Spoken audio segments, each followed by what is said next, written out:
neighbors ask me questions, and that's fine.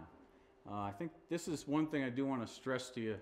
Not sure how well. Is there any way to dim the front, maybe? Or don't hurt. Don't hurt him though, because he needs light. So. But the important thing here is, here's our river, the important resource, and here's the irrigation. This is the exact same water. If you're familiar with head gates and irrigation ditches, etc., that's what happens at Arrowhead, goes into our ponds. It is not domestic drinking water. Okay, that's a very important fact. It is not domestic drinking water, treated water that comes out of your tap. It is not the same thing. This is raw river water. And to be honest with you, when you look at turf grass situation and soils, this is actually not really good water for turf.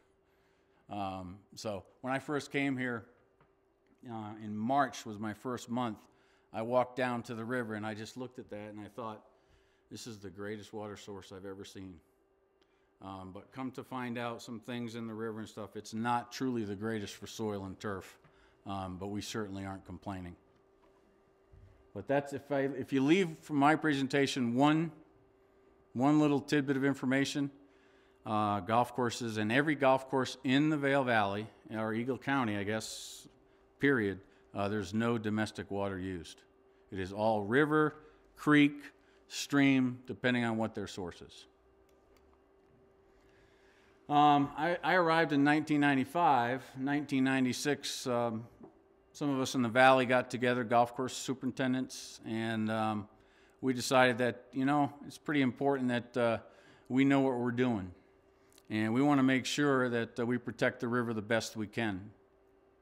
So at that time, we initiated a water testing program for golf courses, voluntary. This happens to be my golf course here at Country Club of the Rockies. Our irrigation ditch comes in here and drops into the property right here, and it exits and falls back to the Eagle River right here. So as an example, our testing points are entrance and exits. We can't do too much about the water on other areas. It's not under our control. But everything in here is under our control. So we monitor water in and out, and we've been doing this now for since '96, basically. And we've had some tremendous results of our findings. So we're extremely happy about this.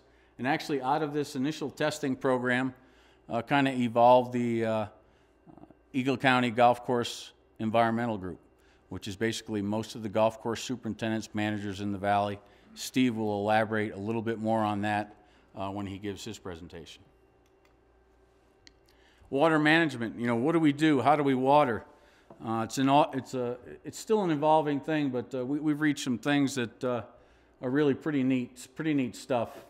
When you look at TV golf, it's nice and green and all that sort of stuff, but a lot of times a green golf course doesn't really play from a playability standpoint in the game of golf actually the way you want. You don't want to have mud on your ball. You want to have ball roll. So there's a pretty good movement in the country that, some brown is okay. And I think that's really a good thing. So we actually look at playability first and then plant health second. All that schooling I went to doesn't do me any good anymore because they told me how to grow healthy turf grass, and now I got to grow turf grass as it relates to playability.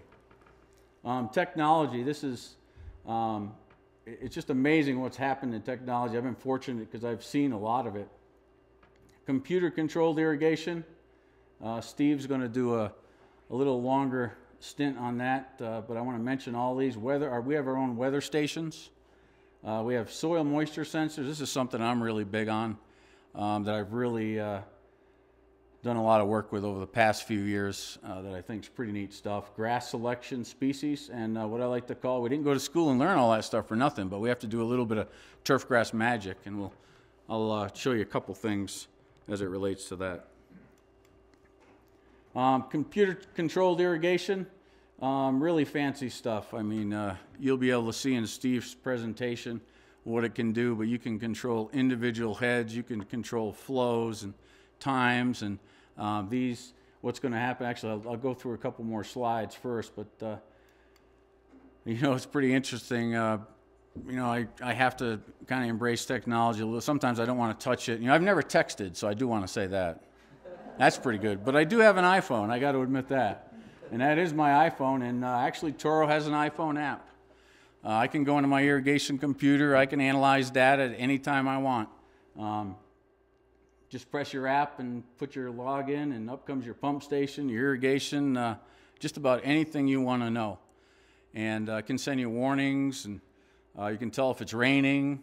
Some pretty neat stuff. So all this wound together is really helpful. Weather station, right on site, reads ET, what we call evapotranspiration. That's how much water loss of the plant per day. Unfortunately, we have high water loss here. I mean, think about, I like to compare plant water loss and evapotranspiration, even though that's kind of a big word. I compare it to lip balm, right? What do you do with lip balm? You put it on about 15 times a day. There's no difference. There's really no true difference in turf. You're losing the moisture from your skin because the air is arid, very low relative humidities, nothing to hold the moisture in.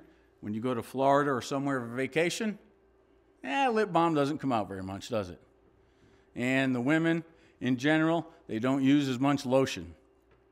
You know, that skin lotion, my wife constantly complains about her hands and everything. That's the same thing that's happening in turf. That water loss just goes right into the sky. So it's a very difficult area from that standpoint. So reading these ET values, we don't even water at what's called 100% ET. We only replenish somewhere in the 60 to 80% of turf loss just to try to keep it going. This is the biggest thing I think that's hit turf probably in the last 2 or 3 years. I'm fortunate that I have a few of them on the golf course. This is wireless wave technology. These things are buried in the ground out on the golf course. And I can pull them. This thing actually has a website, this wireless soil sensor. And I'll just give you an idea here what it does. Try not to get too complicated, but these are different days. And here's a watering that saturates. And then each one of these lines is another day. And we keep letting it dry down. And then we know right around in here we get 3-5%. We're at the turf grass stress wilt point, and we're ready to water again. And then you fire up the water again, kind of fill that glass, let the grass drink that glass down until it's ready to go again. This is last year, actually, 2009. One of them is buried in our 11th green, and you can see where we watered this green in a 30-day period 5 times. If I didn't have the soil sensor, it might have been 8 or 10, to be honest with you. But these things are fabulous, and it's only going to get better. I just put this in there for the heck of it because I was reading some data this is about 10 days ago. It's actually soil temperature right now in the Vail Valley at Arrowhead. Our coldest soil temperature, people are kind of interested in this, is usually about 8:30 right now, 8:30 in the morning. And then our warmest soil temperature is somewhere around 4:30 or 5 at the moment. And these two kind of spread away as the summer comes, and then they kind of close back in as the fall comes. Pretty neat stuff. That's really cold soil temperature. Somebody was asking me how my golf course is coming. Well, turf grass magic's important, but if you don't get good soil temperature, you're going to be hurting, and we're over here at 35 degrees. That's not very good. But I want you to look at that green line real quick. What do you think? Anybody? I want to guess, somebody to guess why it's warm that day. Night, excuse me. It could be. That's not a bad guess. It's actually cloudy. Because when it's clear, we get that cooling effect. When it's cloudy, it holds the moisture in. So I can actually tell if it's cloudy when I fire up my iPhone, even though it's dark. We talked about turf grass breeding and stuff, using the right grass species. You know, unfortunately, the breeders have not done a fabulous job for us in drought areas of the country. They've done a great job in breeding grasses for salt tolerance and some other stuff, but for true drought tolerance, maybe not as good, but there's always that stuff in there. Believe me,